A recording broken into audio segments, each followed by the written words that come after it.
ഇന്ന് നമ്മൾ സംസാരിക്കാൻ പോകുന്നത് വളരെ പവർഫുൾ ആയതും അതുപോലെ തന്നെ വളരെ പ്രചാരത്തിലുള്ളതുമായിട്ടുള്ള ഒരു മാനിഫെസ്റ്റേഷൻ ടെക്നിക്കിനെ പറ്റിയിട്ടാണ്. ഇതാണ് 369 എന്ന് പറയുന്ന മാനിഫെസ്റ്റേഷൻ ടെക്നിക്ക്. നിക്കോള ടെസ്ലയെ അറിയാത്തവരായിട്ട് ആരും ഉണ്ടാവില്ലല്ലോ. ഇദ്ദേഹമാണ് ഈ 369 എന്ന് പറയുന്ന നമ്പറിന്റെ ഇമ്പോർട്ടൻസിനെ കുറിച്ചിട്ട് പറയുന്നത്. ഈ നമ്പർ എന്ന് പറഞ്ഞു കഴിഞ്ഞാൽ യൂണിവേഴ്സിന് ഒരു വാതിലുണ്ടെങ്കിൽ അതിന്റെ കീ തുറക്കാനുള്ള ഒരു നമ്പരാണ്. കീ തുറന്നാലുള്ള പ്രയോജനം എന്താണ്? നമ്മൾ എത്ര വലിയ കാര്യങ്ങൾ ആഗ്രഹിച്ചാലും അത് നടന്നു കിട്ടും. അപ്പം നമുക്ക് യൂണിവേഴ്സിൻ്റെ കഴിവിനെ, അതിൻ്റെ ക്യാപ്പബിലിറ്റീസിന് ലിമിറ്റേഷൻസ് ഇല്ല. അതുകൊണ്ട് തന്നെ നമ്മൾ എത്ര വലിയ ആഗ്രഹങ്ങളും നല്ല പോലെ ആഗ്രഹിച്ചു കഴിഞ്ഞാൽ യൂണിവേഴ്സ് അത് നടത്തിത്തരും. അപ്പം ഈ 369 മെത്തേഡ് എങ്ങനെയാണ് എഴുതേണ്ടത്, അല്ലെങ്കിൽ എങ്ങനെയാണ് മാനിഫെസ്റ്റ് ചെയ്യേണ്ടതെന്ന് നമുക്ക് നോക്കാം. ഇതിനായി വേണ്ടത് ഒരു പേനയും പേപ്പറുമാണ്. അതായത് നിങ്ങൾ ഒരു ആഗ്രഹം സെലക്ട് ചെയ്യുക. മനുഷ്യരല്ലേ, ഇഷ്ടം പോലെ ആഗ്രഹങ്ങൾ ഉണ്ടാവും. എന്നാൽ നിങ്ങൾ ഏറ്റവും കൂടുതൽ ആഗ്രഹിക്കുന്ന ഒരു കാര്യം വേണം സെലക്ട് ചെയ്ത് എടുക്കാൻ. അല്ലാതെ മാനിഫെസ്റ്റേഷൻ ഒരു പരീക്ഷണം പോലെ ഒന്നും ചെയ്യാൻ പാടില്ല. നല്ല പോലെ ആഗ്രഹമുണ്ടെങ്കിൽ മാത്രമേ ചെയ്യാവൂ. അങ്ങനെ ഒരു വലിയ ആഗ്രഹം, വലുത് എന്ന് പറഞ്ഞു കഴിഞ്ഞാൽ നിങ്ങൾ ഏറ്റവും കൂടുതൽ ആഗ്രഹിക്കുന്ന ഒരു ആഗ്രഹം, അത് സെലക്ട് ചെയ്യുക. അതിനുശേഷം രാവിലെ 3 പ്രാവശ്യം ഇത് പേപ്പറിൽ എഴുതാം. എഴുതുന്ന സമയത്ത് എനിക്കിത് വേണം എന്ന് പറഞ്ഞ് എഴുതരുത്, എനിക്കിത് കിട്ടി എന്ന് പറഞ്ഞ് എഴുതണം. അതായത് ഉദാഹരണം പറയുകയാണെങ്കിൽ, ഒരു ജോലിയാണ് നിങ്ങൾ മാനിഫെസ്റ്റ് ചെയ്യുന്നതെന്നുണ്ടെങ്കിൽ എനിക്ക് ഈ ജോലി കിട്ടി എന്ന് പറഞ്ഞ് എഴുതാം. വേണമെങ്കിൽ നിങ്ങൾക്ക് സെൻറ്റൻസ് കുറച്ചുകൂടി വലുതാക്കാം. എനിക്ക് ഇന്ന കമ്പനിയിൽ ഇന്ന പൊസിഷനിൽ ജോലി കിട്ടി എന്നാക്കാം. അതൊക്കെ നിങ്ങളുടെ ഇഷ്ടം, നിങ്ങൾക്ക് എങ്ങനെ വേണമെങ്കിലും എഴുതാം. എന്നാൽ ഓൾറെഡി ലഭിച്ചു എന്ന രീതിയിൽ വേണം സെൻറ്റൻസ് എഴുതാൻ. എന്നിട്ട് 3 പ്രാവശ്യം വേണം രാവിലെ ഇത് എഴുതാൻ. ഓരോ പ്രാവശ്യം എഴുതുമ്പോഴും നിങ്ങൾക്കത് ലഭിക്കുമ്പോൾ നിങ്ങൾക്കുണ്ടാവുന്ന ഒരു സന്തോഷമുണ്ടല്ലോ, അത് ഫീൽ ചെയ്ത് വേണം എടുക്കാൻ. ഈ ഒരു പോയിന്റാണ് ഭയങ്കര ട്രിക്കി ആയിട്ടുള്ളൊരു പോയിന്റ്. ഈ ഒരു പോയിന്റിൽ ഒരുപാട് നെഗറ്റീവ് തോട്ടുകൾ നമുക്ക് വേണമെങ്കിൽ വരാം.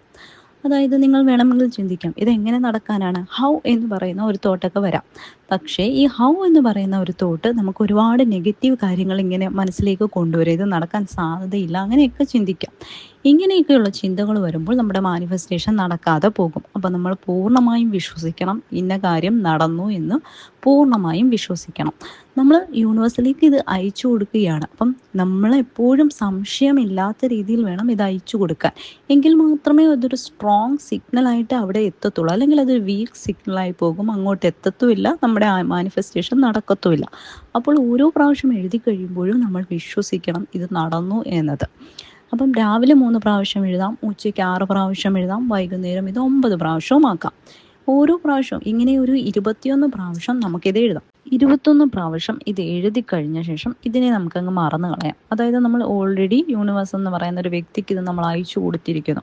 ഇനി ഇത് നമ്മളുടെ ആവശ്യം അയാളുടെ ഇൻബോക്സിലെത്തി. ഇനി അയാൾ അത് ചെക്ക് ചെയ്യുകയും നമ്മളുടെ ആഗ്രഹത്തിൻ്റെ തീവ്രത അനുസരിച്ച് നമുക്കത് നടത്തി തരികയും ചെയ്യും.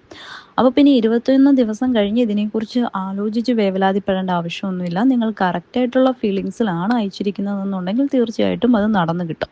ഇനി നടന്ന് കിട്ടിക്കഴിഞ്ഞാൽ എന്താ ചെയ്യേണ്ടതെന്ന് വെച്ച് കഴിഞ്ഞാൽ, ഗ്രാറ്റിറ്റ്യൂഡ് എന്ന് പറയുന്ന വലിയൊരു കാര്യം നമ്മൾ ചെയ്യണം.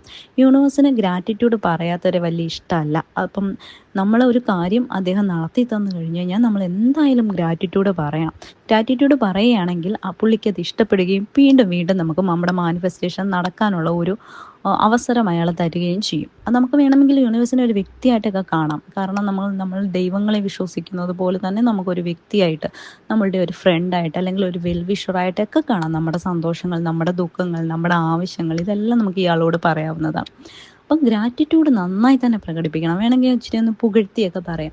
അതായത് വളരെ വലിയ മനസ്സുള്ള വ്യക്തിയാണ് താങ്കൾ, എൻ്റെ ഈ ആഗ്രഹം നടത്തി തന്നതിന് ഒരുപാട് നന്ദിയുണ്ട് എന്നൊക്കെ പറഞ്ഞു കഴിഞ്ഞു കഴിഞ്ഞാൽ അടുത്ത പ്രാവശ്യം നിങ്ങൾ മാനിഫെസ്റ്റ് ചെയ്യാൻ എടുക്കുമ്പം നിങ്ങളുടെ അപേക്ഷയ്ക്ക് കുറച്ചുകൂടി ഇമ്പോർട്ടൻസ് കൊടുക്കും. അപ്പം ഗ്രാറ്റിറ്റ്യൂഡ് എന്ന് പറയുന്നത് നമ്മുടെ മാനിഫെസ്റ്റേഷനിൽ വലിയ ഇമ്പോർട്ടൻസ് ഉള്ള ഒരു സാധനമാണ്.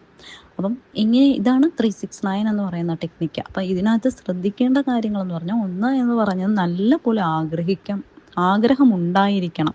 അല്ലാതെ വെറുതെ ഒരു തമാശയ്ക്കോ അല്ലെങ്കിൽ പരീക്ഷണത്തിനോ വേണ്ടി ചെയ്യാൻ പാടില്ല. നല്ല പോലെ ആഗ്രഹിക്കുന്ന കാര്യങ്ങൾ മാത്രമേ ചെയ്യാൻ പാടുള്ളൂ. രണ്ടാമതായിട്ട്, നെഗറ്റീവായിട്ടുള്ള ഒരു തോട്ട് പോലും ഉണ്ടാവാൻ പാടില്ല. മൂന്നാമതായിട്ട്, ഇത് 21 ദിവസവും അതായത് 21 ദിവസം ഇത് ചെയ്തിരിക്കണം. അതായത് രാവിലെ 3 പ്രാവശ്യം, ഉച്ചയ്ക്ക് 6 പ്രാവശ്യം, വൈകിട്ട് 9 പ്രാവശ്യം എന്നിങ്ങനെ 21 ദിവസം ഇത് ആവർത്തിക്കണം. അല്ലാതെ ഒരു ദിവസം ചെയ്ത ശേഷം രണ്ടാമത്തെ ദിവസം മടി പിടിച്ചിരുന്നു കഴിഞ്ഞാൽ ഇത് നടക്കില്ല. 21 പ്രാവശ്യം ഇതിന് വേണ്ടിയിട്ട് നിങ്ങൾ മെനക്കെട്ടെങ്കിൽ മാത്രമേ ഇത് നടക്കത്തുള്ളൂ. ഇനി അടുത്തതായിട്ട് നിങ്ങൾ മറക്കാതെ ചെയ്യേണ്ട കാര്യമാണ് ഗ്രാറ്റിറ്റ്യൂഡ്, നന്ദി പറയുക എന്നുള്ളത്. ഇങ്ങനെ ചെയ്തു കഴിഞ്ഞാൽ ഈ 369 എന്ന് പറയുന്ന ഒരു പവർഫുള്ളും അതുപോലെ തന്നെ ലോകത്തുള്ള ഒരുപാട് ആളുകൾ ചെയ്യുന്ന ഒരു മെത്തേഡും കൂടിയാണ്. ഇത് കറക്റ്റായിട്ടുള്ള രീതിയിൽ ചെയ്യുകയാണെങ്കിൽ ഏത് ആഗ്രഹങ്ങളും നമുക്ക് നേടിയെടുക്കാൻ സാധിക്കും.